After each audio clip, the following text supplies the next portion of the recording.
Mamdani, and I think that's hilarious because they're terrified of him. They're all terrified of him. Here, New York Post, electing Zohran Mamdani's New York City mayor would spur a cop exodus and crime straight out of Batman's Gotham City, experts say. Experts citing a comic book, mind you, with literally nothing to add to that. It's very funny. Hakeem Jeffries saying that he's not ready to endorse Zohran Mamdani. You might want to get ready, Hakeem, because Zohran Mamdani won his district by double digits. So if you want to keep your seat in 26, Hakeem Jeffries, maybe you should get going on that endorsement. I knew another killing of socialism sanctioned by New York City. Tracks.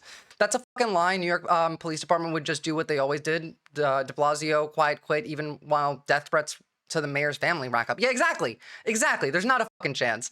For the people claiming, who kept claiming that the left is the electoral problem because they never unite around the candidate. Actually, I have a perfect point on that one, long like Homo sapien, but you are right. The fucking irony that Cuomo is actively trying to sabotage by running as an independent. Look, I do not ever want to hear that leftists and disagreements over electoralism is ever the issue anymore. 90% of Bernie voters, primary voters, voted for Clinton in the general. 75% rather, of Clinton primary voters voted for Obama in that general. Leftists, primary voters, were more loyal to centrists, more loyal to the Democrats rather than centrist voters by every margin. But yeah, moving on. I want to hear this about Hakeem Jeffries because just by not endorsing Mamdani, it's creating this same messaging, but the other way around. They're literally doing the shit they accuse the left of doing. What happened to vote blue no matter who, guys? What the fuck happened to that? I don't like Kamala Harris. I voted for her because she's blue. Why are you people talking about, I don't know, I don't know about Zohran Mamdani? Even folks like House Minority Leader Hakeem Jeffries, for example, holding off on any endorsement just yet, essentially saying he wants to know more. But what are your thoughts on some Democrats' hesitation with Mamdani? Do you have any? Tell them to sack the fuck up and vote blue. Any concerns? I don't have any concerns, and here's why. Even folks like... Yeah, good. Perfect cutoff there. I really don't care about your reasoning why. Now, this is phenomenal. Right? So we're going to listen to this for a second, but just understand, this is Eric Adams. Remember, the man who was being bribed by the Turkish government for 10 years, saying that, Mamdani praises Hamas. There's literally no evidence of this whatsoever. But I just want you to see that the guy saying this is literally hanging out with Sneeko over here, who is literally not only an anti-Semite, a flat-out Nazi, but also a pedophile. So, if anyone should feel unsafe by having either of these people as mayor, I would imagine the guy who hangs out with literal Nazis and pedophiles, Eric Adams, would be the one that makes me feel quite a bit more unsafe than Zohran Mamdani. They're just making shit up here. So I want to turn to your likely Democratic challenger, Mamdani, because you said recently that the Jewish community in New York should be concerned. Well, to be fair, they haven't really even rolled out the socialist scare tactic as much as they've rolled out the he's brown. And they do come in together a little bit, but they've been focusing far more on him being brown and Muslim than him being a socialist, which is interesting. They're just going, he's Sharia law. Literally, they're doing this. Hold on. They're doing exactly this. You guys elected a jihad communist. Now New York City is ruined. What the hell are we gonna do? We haven't ruined New York City, I promise. Just calm down, okay? Now I'm gonna have to pick my life up and move to another place. Yes, we voted for Hamas. That is exactly what we did. We knew Hamas was gonna come after you, and so we voted for Hamas. But that is what they actually think. Meanwhile, the people of New York City are much happier than that. This is what I've been seeing all over the place. Welcome to a day in my life in Ayatollah Mamdani's new socialist Islamic caliphate of New York City. Long live Ayatollah Mamdani. We, of course, wake up and the first thing we do is we must pray to Allah because we've all been converted to Islam, but we love it. No God but God. Despite Supreme Leader Donald Trump's best efforts, abortions are not yet illegal in the socialist caliphate of New York City. And thanks to Ayatollah Mamdani's free childcare, I have carried all 8 of my pregnancies to term because the Based Ayatollah Mamdani. basket he gives you when you give birth has a Louis Vuitton bag in it. Thank you, taxpayers. Then I head out to my $30 an hour minimum wage job. Despite my new lucrative salary almost closing the wage gap between me and the billionaires, Ayatollah Mamdani made buses free. So now I ride them every day with the criminals he released from jail and the former homeless people who now live in affordable housing. Then I head to one of the city-run grocery stores. Gristetti's is closed for good, but this one is just as expensive. But it doesn't matter anymore because Comrade Mamdani made sure all city grocery stores can only charge the same price for everything. That's communism. So after cleaning house at the grocery store, I made sure to run down to the East River so I could watch the nightly drownings of the billionaires. Inshallah, am I right? Inshallah, sister, inshallah. They're so ridiculous that the only realistic answer you have is laughing at them. Based Comrade Ayatollah Mamdani, yeah. Assalamu alaikum wa rahmatullah, all passengers. You are currently on the J train. Inshallah, we'll be at the next stop in 7 minutes. Alhamdulillah. Have a good day, and remember, Allahu Akbar. Alhamdulillah. Super excited about Mamdani winning the Democratic primary. La hawla wa la quwwata illa billah. What was that? What was that? Ashhad. Everyone's just turning Muslim now. Everyone. Yeah, literally, I love it so much because laughing at these idiots. Alhamdulillah, exactly. Laugh at these idiots. Oh, he's, he made rap videos about being Hamas and a terrorist. No, the f he didn't. Don't even try and prove this right. Just laugh at them and be like, all right, sure, Ayatollah Mamdani said you're an idiot. And that's it. That's it. Conservatives are self-destructing over this election. It's literally a primary. You've accused him of using anti-Semitic Start carrying carpets for daily prayer 5 times a day. Honestly, based. I want to install speakers on every New York City rooftop so that they could play the azan every day. What specifically has Mamdani said that you think is anti-Semitic? Pro-Hamas. Hamas is a dangerous terrorist organization that should be destroyed.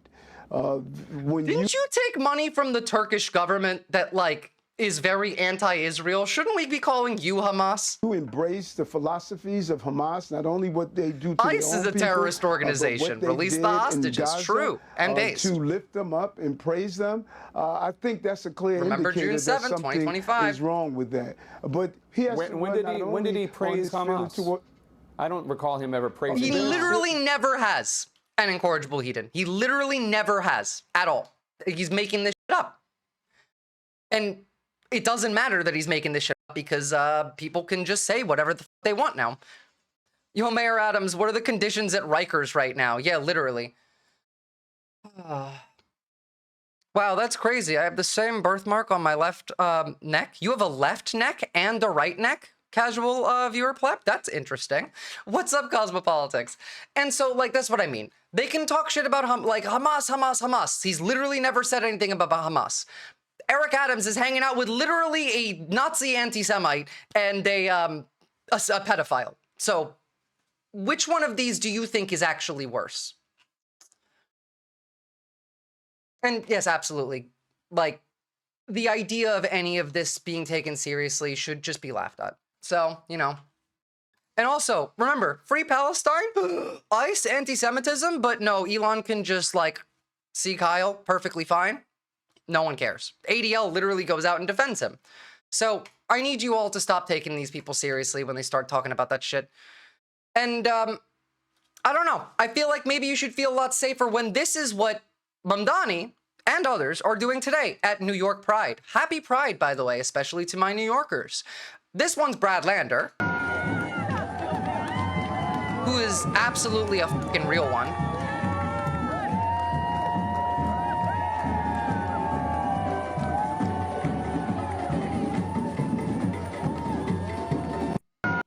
Good for Brad Lander. But then we have, you know, Zoran Mamdani and Brad Lander having fun at Pride. When the fuck was there? Look at him carrying a trans pride flag.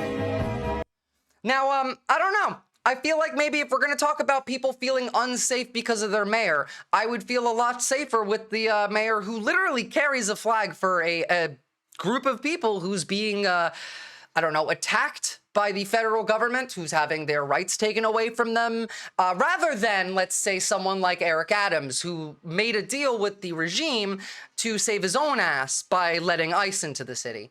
Man of the people, though, for Mamdani. That's true. Here's, more.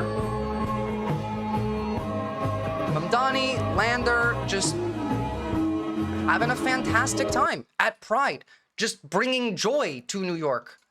Maybe this could be an emote? Yeah, I feel like we can do that one. I'll save that one. Thank you. And here's Letitia James with Mamdani in New York at Pride today, mind you.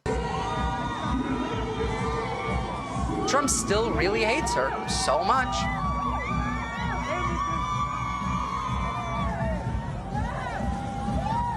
How can you not get hope from this? Shout out to all the people doing Pride in Budapest, giving zero fucks about the dumb laws that Orban put through. Oh yeah, we're gonna show that too, actually. I feel like we'd be able to get a real movement going if our leadership just came out into the open about being communist. Enough of the Dem socialist half. Well, actually, Mamdani has said that he's not a communist, and I believe him on that. I'm not a communist. I'm a socialist. There is a difference there. Now, perfectly clear here, Dem socialist is much further to progressive liberal than I am. I'm much more further to the left. And honestly, Mamdani is far to the left of even Bernie Sanders. But that doesn't necessarily mean like it's so, it doesn't mean there's only democratic socialism and then regular socialism and then communism. There's lots of different ways to go about it. And I do agree with you that our leadership needs to come out and, I don't know, grow a sack of and be able to just say what they believe, and we're gonna see Mamdani doing exactly that. Actually, he's fucking fantastic at that. It's his thing. I mean, for one, here's this example. You were told by well-meaning individuals that the more you want to accomplish, the less you should speak about Palestine. And for me, what made it central to my identity is that it is a glaring contradiction. That is true, by the way, because the thing that we constantly complain about Democrats is they're either weak on policy and strong on talking, or they're the opposite. They can talk a lot, but they have no fucking policy. Usually they're either the policy wonks that are getting ignored by the greater party, or the greater party is just saying shit that they have no intention to do. If you're a socialist, you should be supportive of Mamdani. He's dragging the overturned window to the left. I am 100% supportive of Mamdani. In fact, I don't care if you're a socialist or not. I think if you are anything to the left of a fascist, you should be supportive of Mamdani. I think if you are anything other than MAGA, Mamdani should be hope for you. Because, like, he is. Do you know the amount of young people that showed up to vote for Mamdani? Electoralism is back on the fucking menu because of this man. This is Astoria. Astoria has been home to immigrant communities across the world for decades. The biryani and some eggplant. Support Ayatollah Mamdani. When you're a South Asian Muslim growing up in New York City, there aren't so many places where you can feel at home. And this is even the most run-of-the-mill liberals should be inspired by this, and I think a lot of them are. Yourself. This is how we defeat the occupation. Style. So the third holy grail of taboos in American politics, you have socialism, you have Islam, and then you have Palestine. And you are really going for the trifecta. Let's go, baby. Let's go. Tell me, why is Palestine a part of your politics? When you grow up as someone, especially in the third world, you have a very different understanding of the Palestinian struggle. It is one that is framed in terms of empathy and solidarity. Specifically growing up in South Africa post-apartheid, you know, it felt as if one of the most natural things to wear around my body was a keffiyeh. And so then to get here and see all of a sudden this topic was not only one that was discussed very differently, but was entirely taboo. It was a shock to my system. And for me, what made it central to my identity is that it is a glaring contradiction. We say we care about freedom and justice and self-determination, and yet for some reason we draw a line when it comes to Palestinians. Freedom for me, not for thee. That's antithetical to everything America stands for. Ideologically, it's never actually been that. But I mean, the founding myths, that's what all of this is for, is democracy for everybody. I want an America that actually believes in the things that we were taught growing up. It never has existed. We've always been democracy for me, freedom for me, but not for you people. I want a world where everybody is free. Everybody is liberated. Everybody has human rights, civil rights. Everybody has the ability to live comfortably without having to suffer for it. And we can do that. There's no reason that we don't, other than just people want your money. They want to steal from you. That's it. Freedom and justice for all. Yeah, that sounds so awesome. It's almost like it's literally in the Pledge of Allegiance. But we just don't do that, do we? But who would be described? There were other parties, like in the beginning of the United States, there was no Republican Party and Democrat Party. There was the Whigs Party and the like, what was it, the Federalists, and like we've had parties overall come up and go away. We've had labor parties, we've had socialist parties, we've even had the parties switch. The Democrats used to be the right and the Republicans used to be the left. Now, like most Americans do know this, and the Republicans often pretend that they don't know this so they can be like, well, look, the Democrats did slavery. It was a Republican that ended slavery, when that was before the Southern strategy and the flip in party dynamics. But, you know, we even had a one-man party for a second, I think. I think we did, didn't we? I don't remember what it was called, but... As progressives accept Palestine, PEP. And it became a driving force for me that we need to have a sense of consistency here. We need to have an understanding. You're not wrong. That like, Republicans want Christian Sharia. Solidarity must be extended to the Palestinians. It shouldn't just incidentally include them. Whatever the hell that means in their head. Because they are a people who have been... Look at how wholesome that is, man. Like, could you imagine Trump talking to a camera and is interrupted by like a child laughing and he doesn't look like angry afterward, ever? No. Who have been fighting for survival for decades. Their survival has been put in jeopardy by the actions of this country for an equally long period of time. And it is our responsibility as Americans to ensure that we end those days of complicity. So there's no point to any of this if it is not to finally end that contradiction. You were told there is no freedom, justice, liberty, unless all of us have freedom, justice, and liberty. That's the way it works. Now, two more things to show you on Mamdani. One of them being very funny. But this is fantastic. Look at the youth voter turnout in this Democratic primary. 2021 to 2025. 18 to 24 was under 50,000 votes. It is well over 100,000 votes for Mamdani. This is the level of excitement. And if you can tell by all of the other metrics, not really any of them went down that much. This was an improvement. This was more voter turnout than otherwise, in general, pretty broadly across the board.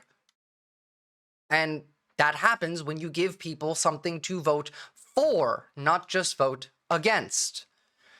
And that also happens when the person who's running and trying to get your vote is personable, feels like a real human. Look at this. This is an ad that Zoran Mamdani did way back in the day. Bring the flavor to the fish, bring the flavor to the rice. Who's the number one spice?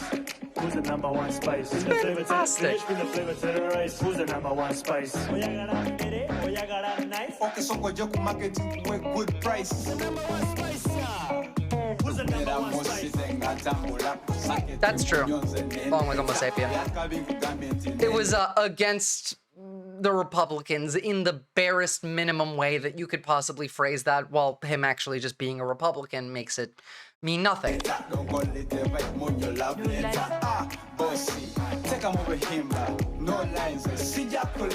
This actually slaps. The number one spice. 8 in the morning, I roll like a dice. Mama told me this once and I'm telling you twice. This is why people like him, because he feels human.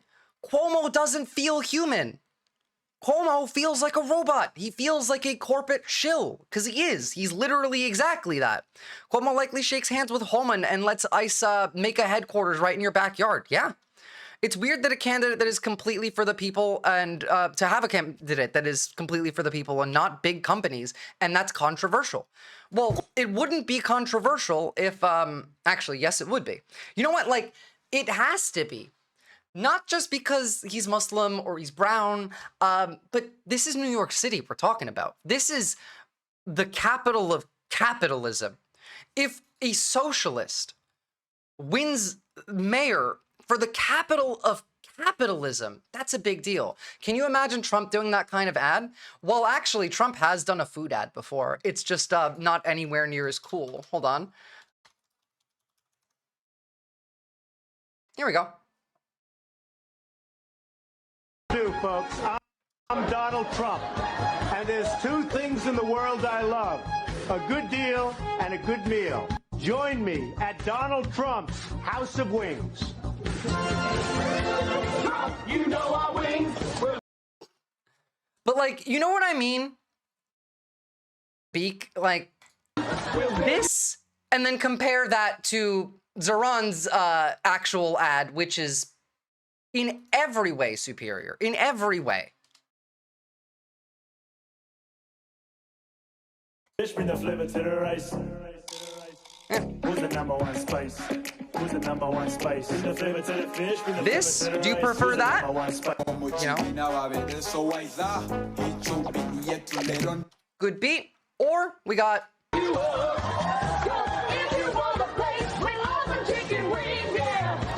one sounds cringe, one slaps. Okay, that's good too. Combine the two, spicy chicken. Well, then only Mamdani gets to eat it. And yeah, thank you for the links, Depraved Ambiance. And the last thing on Mamdani. This, I really wanted to watch this. I saw this earlier. I don't think that we should have billionaires. He said it on NBC News, which is pretty fucking true. I don't think we should have billionaires either. It's fantastic. And again, yes, it is a big deal when you say capital of capitalism. This is New York City. This is a man who's running for mayor of New York City, the capital of capitalism, that if there ever is one. I don't think anyone could deny that. And not only did he win the primary, he's saying that there shouldn't be any billionaires and people like him in this city. That's a big deal. Welcome back. A stunning political upset this week in the race to lead America's biggest city. 33-year-old Democratic Socialist and New York State Assemblyman Zoran Mamdani is poised to win the Democratic primary for New York City, beating out former Governor Andrew Cuomo. He's now set to head to the general election, but his likely primary win is already sending shockwaves through the Democratic Party. And joining me now is Zoran Mamdani. Mr. Mamdani, welcome to Meet the Press. Thank you so much. It's such a pleasure to be here. Thank you for being here. We really appreciate it. There is so much to discuss. We have to start with your remarkable victory in the primary for mayor. You're 33 years old. As I just said, you started out at close to zero. Well, actually, you're right, Pre-Breakfast Banna. If capitalism wasn't an issue, why would New York, the capital of capitalism, vote for him? It is clearly a failure of the market that his presence is even needed. People are hurting, so they have to figure it out. Yeah. The race is on to run America's biggest city. Sorry, Boston, we all love you, but facts are facts. True. % in the polls, Mr. Mamdani. You came back to topple one of the biggest names in New York politics, Andrew Cuomo.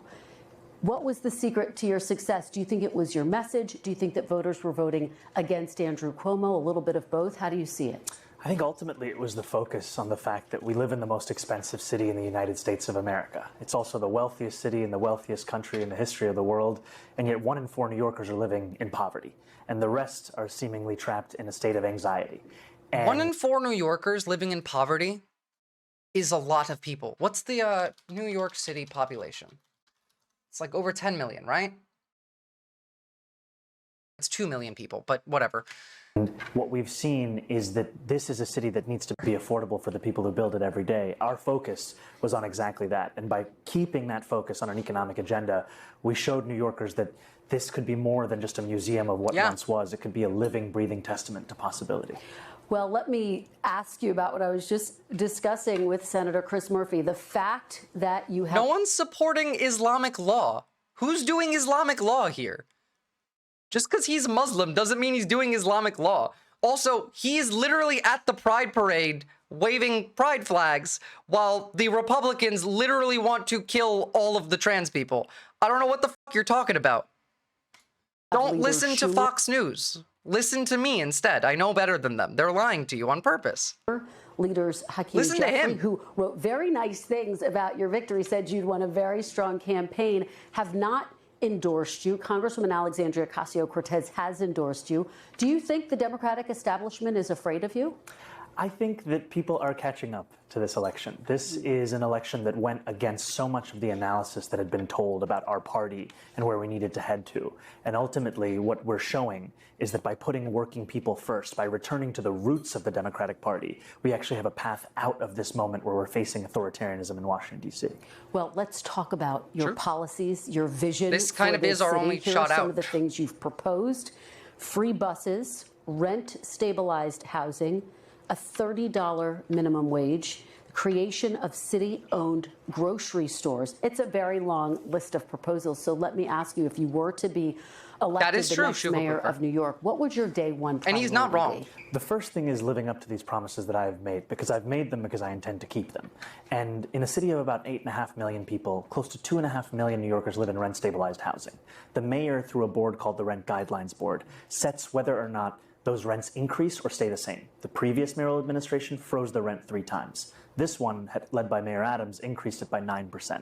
So the first thing that I would do is start to constitute a board that votes in reflection of reality. And the reality I'm speaking of is that the median household income of those tenants is $60,000 a year. The landlords of those units have seen their profits increase by 12%. It's time for relief. That's fucking insane. That's fucking insane. And the reality I'm speaking of is that the median household income of those tenants is $60,000 a year. $60,000 a year, median household income of the 2 million rent-stabilized tenants. Of those units have seen their profits increase by 12%. It's time. 12% profit increase for the people who own these units. That's immoral. Time for relief for working class New Yorkers. Okay, well, of course, the big question is, how are you going to pay for it? You've proposed increasing taxes on wealthier New Yorkers. The Democratic governor, though, of your state, Kathy Hochul, says she's not going to... His plan is to literally match the tax rate to New Jersey. That's it. It's literally just matching it to New Jersey. It's not raising taxes on the rich to an incredible amount. None of that. It's just to New Jersey. I think it's 7% to 10%. I really think that that's all it is. I thought the first question of Mamdani would have been, do you think Israel should exist? No, they got to save that for like the meat of the segment. Support increasing taxes in order to get it across the finish line. I want to let you take a listen to a little bit of what she had to say recently. They got to throw out the questions that they know he's going to answer well first, so that they can stack all of the ones that they think that they'll get him on. And respond on the other side. Here she is. I'm not raising taxes on people at a time when affordability is the big issue. I'm actually cutting middle-class taxes. Even on the wealthy. I don't want to lose any more people to go to Palm Beach. We've lost enough. How are you? Can we just for a second talk about the fact that that is a ridiculous argument to make? If you raise taxes, the rich will leave. Shouldn't, like, I don't know, you like the city that you live in? Shouldn't, like, what, the fact that you have to pay 3% more in taxes is going to be enough that you just fuck off and leave the city? The greatest city in the world that a lot of people call it? It means that little to you? You should fuck off. I don't want you in my city. If you make more than $1 million a year and you're not willing to pay 3% more taxes for the city that you live in, then fuck you. You're a piece of shit. I hope you lose your business too.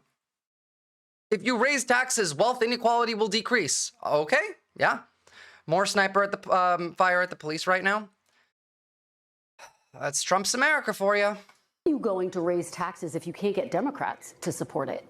So I think what we've shown over the last 8 months is our ability to take that which is considered a non-starter and make it seem inevitable. We've shown that with this campaign, and ultimately we're seeing that our vision to tax the top 1% of New Yorkers, these are New Yorkers who make $1 million. That doesn't even happen, Sanjay Kankar. It's nonsense. $1 million. seeing that our vision to That's tax it. the top Nobody is actually moving to Florida because they don't want to pay 2% more on $1 million. 1% of New Yorkers. These are New Yorkers who make $1 million a year or more, and our proposal is to just tax them by 2% additional, is something that has broad support and will continue to increase that support over the next few months and years. So you think you're going to be able to twist Governor Hochul's arm and get her to support raising taxes? I mean, what about the fact that she says she's concerned New Yorkers might leave? They might go to Florida. I think it's time for a leadership that doesn't twist arms, but rather builds partnership. And I'm looking for. I also think that it's fucked up to have this idea of you say you love this city, but you're not willing to fund it. Then fuck off. That's fine for me. To having There's that with the plenty of governor, rich people in New because York that ultimately will my policies, stay. My vision, it's driven by an assessment of what's actually happening. The Fiscal Policy Institute found that the top 1% of New Yorkers leave at 1/4 the rate of other income groups. And when they do leave, it's actually to other states considered high tax, New Jersey, California. Interesting. So like literally the entire argument that they're putting out here is false in every way. That's shocking. It's quality of life. And ultimately, the reason I want to increase these taxes on the top 1%, the most profitable corporations, is to increase quality of life for everyone, including those who are going to be taxed. Here's how the Washington Post editorial board wrote about your proposals. They say a massive minimum wage would depress low-skilled employment. His rent freeze would reduce the housing supply and decrease its quality. Cutting bus fares. All of these are a lie. Would leave a transit funding hole that, unless somehow filled, would erode service. Meanwhile, the grocery business operates on thin margins, and his plan for city-run stores would probably lead to fewer options, a lie. poor service. Well, I mean, what do you expect? It is the Washington Post. It is regime media. Shortages. Mr. Mamdani, are your proposals going to hurt the very people you're trying to help? Not at all. There have been many. But what if a thing that has never happened happened? What if the unspecified bad thing happens? Exactly. Editorial board who have had concerns, and what we've shown is that more than 400,000 New Yorkers are excited about this vision. And the reason they're excited about it is one that is in line with the scale of the crisis in this city. I mean, we are talking about our tax base growing smaller and smaller each day, with New Yorkers leaving to New Jersey, to Pennsylvania, to Connecticut. Yep. If we do not meet this moment, we will lose this city. That state-run grocery store is going to be a disaster, not like the Amazon automated private tech industry innovative grocery stores. Yeah, you know, the ones that didn't actually have AI but pretended to, and it was just a bunch of people in a country, I think it was it in Malaysia or something, looking at cameras and pretending that they were AI scanning your shit for you. Capitalism is the most pro-dragon system, true. And like beyond that, you also have to consider the fact that the money that he's going to use for the state-funded grocery stores is not even extra money. It's money that we already give to private grocery stores. He's just going to stop giving it to private grocery stores and then use that to fund the public grocery stores. What's up, Zachap? Good to see you. Our proposals are ones that are thought out. They are ones that are also clearly going to be funded by these revenue streams. I'll give you an example. Go follow the chat. When we talk about grocery stores, I've put forward a proposal for a pilot of one grocery store in each borough. These are 5 grocery stores that would cost $60 million in a city budget of more than $113 billion. And ultimately, the reason that we are so excited by them is we've seen that they've worked in Kansas. We've seen that when a feasibility study was done in Chicago, it was shown to be something that was not only feasible, but pressing and urgent in an urban setting. Welcome to and chat. Finally, it costs less than half of what the city's already set to spend. So it literally is going to spend, he's going to spend less tax money than he's already like going to come into that just goes to private grocery stores. And they're saying that this is somehow horrible and is going to cost more money. Quote, if you run a grocery store that sells to people that can't afford to use the existing grocery stores, the existing grocery stores will lose money somehow. Costs less and does more. It'll be cheaper and feed more people and make people happy. It's Sharia law. And you know what? Well, long live Ayatollah Mamdani. Subsidizing corporate supermarkets without any guarantee of cheaper prices, any guarantee of collective bargaining agreements, or that they accept SNAP or WIC. Well, you take me to my next question about grocery stores. Some executives, including one of the top grocery stores owners, billionaires, threatening to shut down his supermarket in the city. John Castamatidis, who runs Gristides grocery chain, you're probably very familiar. It should piss you off that billionaires can do that, that they can try and coerce the government into allowing the system that benefits them while harming you to continue. Literally threatening the government. That should be illegal. That billionaire should get arrested for that. Not like put in prison or anything. He should get fined. At the very least, they should fine him, I don't know, $1 billion every time he does that. Talking about people being able to fucking eat here, by the way. Yeah. Familiar with him. He said this on election day, quote, "If the city of New York is going socialist, I will definitely close or sell or move or franchise the Gristedes locations." Good riddance. In order to run New York City successfully as mayor, do you not need the support of a billionaire businessman like John Catsimatidis? I don't know if I need his support specifically, but I want to make clear that my vision for this city... Literally, yeah, it sounds like an opportunity for small grocers to enter. Yeah, please fuck off. For every single New Yorker, including business leaders across the city. And the reason I say that is that my proposals, even the ones to increase the top corporate tax rate of New York to match that of New Jersey, are ones that would also benefit those business leaders. Because I mean, he does have a real tax policy. He just has to win before he can take it a bit further, Zach, you know? I'm going to stop selling my product in the place where all the people are. Yeah, no, they're not. They're not. They're not. It's a lie. They never do. They always threaten this. But no, he's not going to leave for a 3% extra increase in the amount of taxes he pays. He's not going to leave because there's city-run grocery stores. He wants his money. He wants his bag. He's a fucking billionaire. He's going to shut up and take it. Have conversations with them. What I also hear is just how expensive this city is preventing them from attracting and retaining the talent they need to grow their business. And ultimately, I'm looking forward to having those meetings, having those sit-downs to make clear why this vision would benefit all. We went on your website and realized there's a policy proposal that says your plan, and I'm going to quote it for folks, is to shift the tax burden from overtaxed homeowners in the outer boroughs to more expensive homes in richer and whiter neighborhoods. So they're going to get mad because he said whiter neighborhoods. Explain why you are bringing race into your tax proposal. Well, maybe because there is a correlation between the amount of wealth in predominantly white neighborhoods comparatively to predominantly black or Hispanic neighborhoods. That is just a description of what we see right now. It's not driven by race. It's more of an assessment of what neighborhoods are being undertaxed versus overtaxed. We've seen time and again that this is a property tax system that is inequitable. It's one that actually Eric Adams ran on saying that he would change in the first 100 days. He's since so, you know, Eric Adams even liked this idea. I mean, enough to pretend to want to do it. I don't know. I feel like that's not necessarily a scathing indictment, you know, if sorry, wait, I forgot.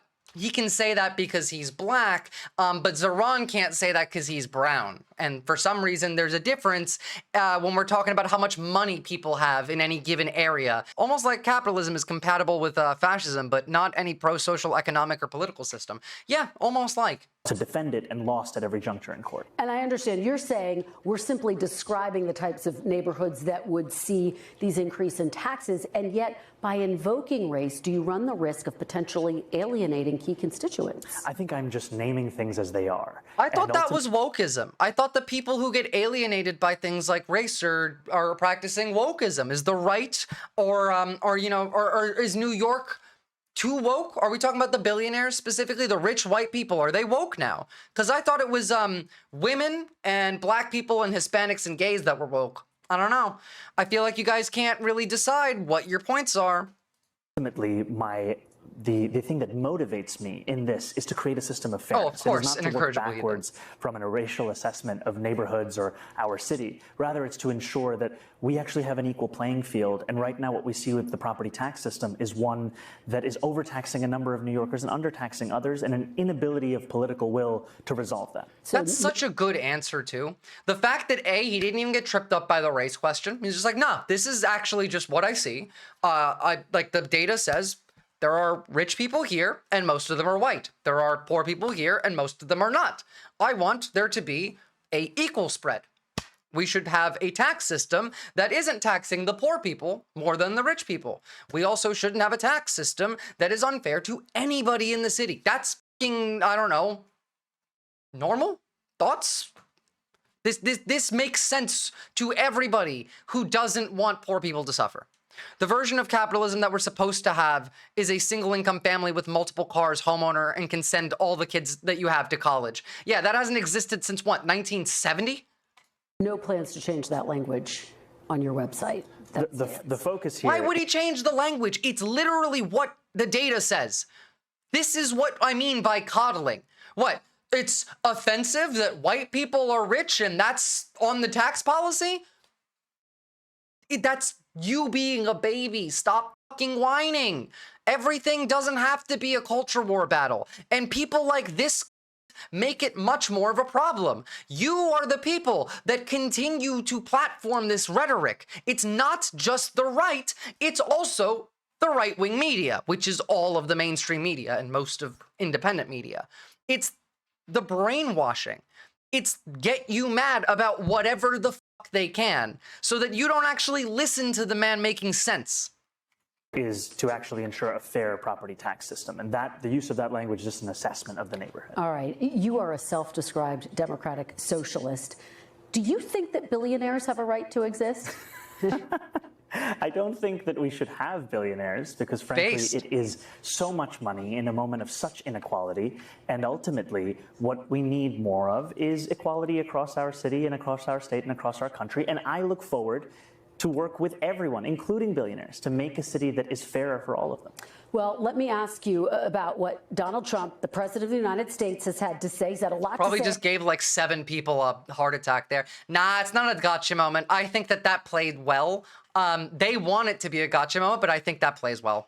About your campaign, he called you a communist. Because he's the president, I want to give you a chance to respond directly to him. How do you respond? Are you a communist? No, I am not. And I have already had to start to get used to the fact that the president will talk about how I look, how I sound, where I'm from, who I am, ultimately because he wants to distract from what I'm fighting for. And I'm fighting for the very working people that he ran a campaign to Fantastic answer. And that was her trying to close the trap, and she failed to. Power that he has since then betrayed. And when we talk about my politics, you know, I call myself a democratic socialist in many ways inspired by the words of Dr. King from decades ago, who said, call it democracy or call it democratic socialism, there has to be a better distribution of wealth for all of God's children in this country. And as income inequality has declined nationwide, it has increased in New York City. And ultimately, what we need is a city where every single person can thrive. All right. Stay right there. We are going to take a quick break. More of our exclusive conversation. Why not even cut that? Like, you're not going to break in the video. Why not just cut that bit out for the video? Classy, professional, nice to have someone that doesn't have, like, any hatred. Well, to be fair, hatred does sell, and I do think that, you know, the left needs to lean in a bit to the hatred towards the right. It is motivating. It's just not... In this case, this works fantastically. There's a time for pushing a little bit of extra hatred, and there's a time for not. He's extremely hard to trip up in any interview. That's true. Every billionaire in New York getting up tomorrow and trying to find a viable anti-Mamdani candidate to run, seeing that their options are a cop everyone hates, a guy who's already lost an election to Zoran Mamdani, and a podcaster in a beret. Fuck it. I think I read there are 800 billionaires in the USA. No, there's more than 1,000. I think there's 3,000. Or is it 3,000 in the world? No, there's 3,223 as of 2023 in the world. And in the US, there are 902. So much for sticking around for more questions. Let's talk about immigration, deportation. Are you committed to keeping New York as a sanctuary city? Absolutely, because ultimately we've seen that this is a policy that has kept New Yorkers safe for decades. It's a policy that had previously been defended by Democrats and Republicans alike until the fear-mongering of this current mayor. And it's a policy that we've seen is way too many. Ensures that New Yorkers can get out of the shadows and into the full life of the city that they belong to. And it's one that I will be proud to stand up for. Well, you know, AOC I'd probably enjoy hanging out with too. But like, yeah, true. Border czar Tom Homan has said that he is planning to deploy ICE agents to New York, worksite enforcement to essentially increase. Mind you, they want to send ICE after Mamdani. They want to denaturalize and deport him. Enhance the number of ICE agents here. If that happens on your watch, how do you plan to handle it? We have to stand up and fight back, and we haven't seen that from our current mayor, who has instead been working with the Trump administration to assist in their goal of building the single largest deportation force in American history. I mean, we saw ICE Again, I would like to remind you as we're going, this man is fighting for all of the right things. Meanwhile, this is what Hakeem Jeffries is saying about him right now. You mentioned the diversity of your district, including a lot of Jewish constituents. Mamdani has made comments that some have said veer towards anti-Semitism. His initial statement after October 7th, he criticized the Israeli government, but didn't criticize. That's not anti-Semitism. It's the same fucking bullshit every time, every time, every time. A migrant at Federal Plaza, and then we saw NYPD officers arresting a pastor who was peacefully observing that arrest. Those days are going to come to an end when I'm the mayor. The NYPD's job is to create public safety in the city, not to assist ICE agents in their mission to attack the very fabric of this city. Or rather, it should be their job. The historic nature of your candidacy. If you were to win, you would become the first Muslim mayor of New York City. Along the way, throughout the course of this primary campaign, you have received death threats. You've received all sorts of attacks online. Congressman Andy Ogles Didn't they literally try and kill him already? Deported, for example, because you were born in Uganda. He also issued an Islamophobic epithet, which I am not going to repeat here. But what type of toll has this taken on you personally and on your family? It's been difficult. It's been difficult to have to deal with the regular and repeated smears and slander upon my name and on the very basis of my faith. And I think what's so sad is that this is but a glimpse into what life is like for many Muslim New Yorkers and many New Yorkers of different faiths who are constantly being told that they don't belong in this city. That is literally true. Growing up in New Jersey after 9/11, went to New York City with my dad once, and at the Port Authority bus terminal, I'm like 10 years old, 11 maybe, and we're just on the escalator. And I'm just talking to my dad. I don't know what the hell we're in New York for. Dude in front of us just turns around. Fuck you. Go back to your fucking country. Puh, spits at us. That was like 2007-ish. That's been the case for a long time. It's so much worse today, mind you. But country that they love. And ultimately what continues to give me hope is that these moments are but small examples, something that goes against what so many New Yorkers actually feel. Because what we know is that this is a city for all of us. And what Tuesday night showed is that what New Yorkers want more than anything is a vision that binds us all together.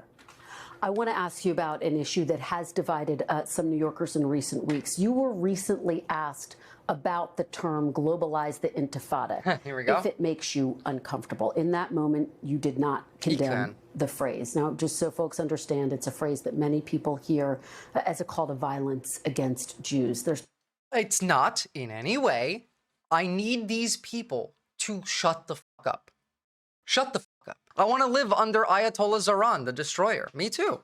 There's been a lot of attention on this issue. Inshallah. So I want to give you an opportunity to respond here and now. Do you condemn that phrase, globalize the intifada? That's not language that I use. The language that I use and the language that I will continue to use to lead this city is that which speaks clearly to my intent, which is an intent grounded in a belief in universal human rights.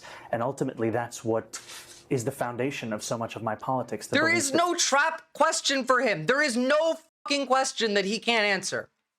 Alhamdulillah. Freedom and justice. And I want to remind you guys, based on, we're talking about, is it anti-Semitism to say globalize the intifada? Here's a quote from a Haaretz article from an IDF soldier. I felt like a Nazi in Gaza. It looked exactly like we were actually the Nazis and they were the Jews. I would also like to remind you that Palestinians are Semitic. So killing Palestinians is anti-Semitic, actually. So. And safety are things that, to have meaning, have to be applied to all people, and that includes Israelis and Palestinians alike. But do you actually condemn it? I think that's the question and the outstanding issue that a number of people, both of the Jewish faith and beyond, have.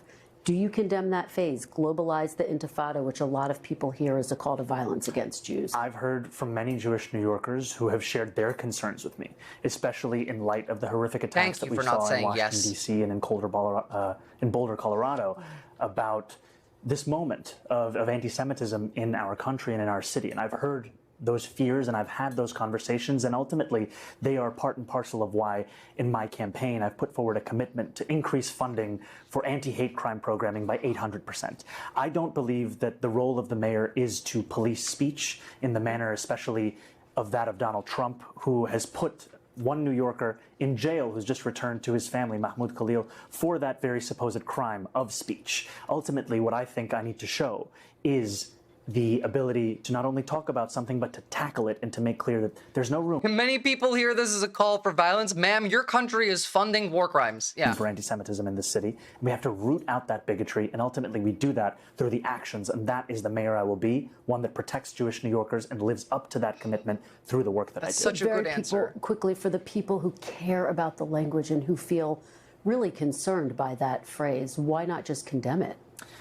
My concern. Every time they protest against Zionism, it's always used as anti-Semitism. You literally, yeah. But like, we need to start calling them anti-Semites. How about we start calling everyone who defends Israel anti-Semitic? Why don't you? I do. You should too. Every single person that defends Israel, call them an anti-Semite. And then show them that they are. Because Palestinians are Semitic, and Zionism is literally anti-Semitic. Is to start to walk down the line of language and making clear what language I believe is permissible or impermissible takes me into a place similar to that of the president who is looking to do those very kinds of things, putting people in jail for writing an op-ed, putting them in jail for protesting. Ultimately, it's not language that I use. It's language I understand there are concerns about. And what I will do is showcase my vision for the city through my words and my actions. Let me ask you broadly, your surprise victory has some progressive Democrats saying, boy, you may have determined the model for the Democratic Party nationally in this moment. Yeah, and they're all misunderstanding exactly what he did right. They're all thinking that he was good at social media. That's what the Democrats think. It's that he won because he's good at social media. Not, you know, that he has a message that people resonate with, not that he talks about issues that people actually give a fuck about, not that he's believable, that, you know, people actually trust that he will do the things that he says or that he believes the things that he says. Like, it's so fucking stupid. I like him, but that's a cop-out answer. Just say, no, I don't condemn it. It's free speech. There is no free speech in America. That doesn't exist anymore. It's a cop-out answer, I agree, but it's a smart answer that he gave. Did he make the Spice video? I don't know. It was an ad that he was in. Your campaign represents... He won because the people want socialism? I don't think that's why he won. I don't think that he won because people want socialism. I think he won because people just liked what he said. I don't think they know what socialism is to want it. I think they just mostly voted for him because he talked about things that were important to the people there. That he talked about issues that people are suffering from every day, and he had realistic, doable, reasonable solutions to them. Ideas that not only would work, but have worked in the past. And when asked about these questions, the way that he answers them is in a way that you expect someone who actually wants to do a job. Like, there's a question in somewhere, there's a clip, I think it's in this interview, it might have passed it or we're gonna see it later, but he's asked about what would happen if this didn't work out well? And his answer is like, oh, well, you know, we'll try it and we'll see. And if it doesn't work the way that I think it's going to, and I do think that it's going to, but then we'll, you know, reassess and then we'll change it and then we'll try again, which makes sense. That's how, you know, you do things. I want socialism very bad, but yeah, I don't necessarily know that everyone in America does, or rather everyone in New York does, but that's a label thing. They want the same things, whether they know the word or not. I don't think it was an ad. Wasn't it just like his rapping days? No, that was an ad for like spices. Like, I'm pretty sure. Visora, you're getting hung up on labels rather than substance. Am I? How am I getting hung up on labels there? I'm just saying that, like, I personally don't think that that was the reason. I also don't think that it was the social media. I think it was the actual substance is what I was saying. He won because he showed, like, how he loves fairness to the public. He wants people to have a good life. Can't wait for Schumer to, the Schumer rap to drop. I would love to see that. The one thing Mamdani has in common with Hassan Piker, he comes as a normal, sensible, personable, and reasonable person that makes people trust him. Yeah, that's a thing that I would definitely say that both of them have similarities in. And that's because they're normal people that actually care. I think it showcases a new approach to politics in our city, and it's for others to decide across our country.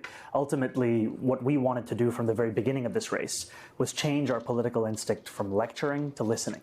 And after the presidential election, where we saw New York be the state in the nation with the largest swing towards Donald Trump, 11.5 points, and we saw that swing took place far from the caricatures of Trump voters, I went to those hearts of immigrant New York City that were the fulcrum of those swings. Hillside Avenue in Queens, Fordham Road in the Bronx, and I asked Democrats, who did you vote for and why? And I heard from them again and again, I voted for Donald Trump because I could afford things that are now out of my reach today. And ultimately, when I asked them what would it take to bring you back to the Democratic Party, they said a relentless... Did he just say that New Yorkers said they voted for Trump when they were Democrats? Okay, good to know, good to know. That's gonna add into the, nobody didn't vote for Kamala because, they just really hated her on the Democrat side. They voted for Trump or they didn't vote at all. And it wasn't because of Kamala, it was because of the economic concerns, which is what everybody at least said they voted for, whether or not they actually, voted for their own economic best interest. Most of them didn't, but that is what it is. The fact that he's young, charismatic was just a bonus. He's authentic, and that appeals to people because he's authentic about his policies. He believes his policies. And even if he's wrong in them, you know that he will just fix the issue and then try again until he gets it right. He's not going to give up because the policy isn't perfect in the first try. Whereas Adams, doesn't even want to make anything better. Didn't. He said he would. Didn't do it. Didn't even try. Cuomo? Nah. He would try if he wanted to do something, and if it didn't work the way he wanted, he'd just brush it under the rug. Because, if you want to try and fix something that you did wrong, you usually have to, at the very least, admit that you did something wrong. You have to take accountability, We put through this policy, and you know what? It's not working quite right, but I think we can fix it. Let's try this. They're not going to say that. He would. He would. Tons of people voted for Trump because of the faux populism. Yeah, the economic populism. Let's focus on an economic agenda. And economic populism.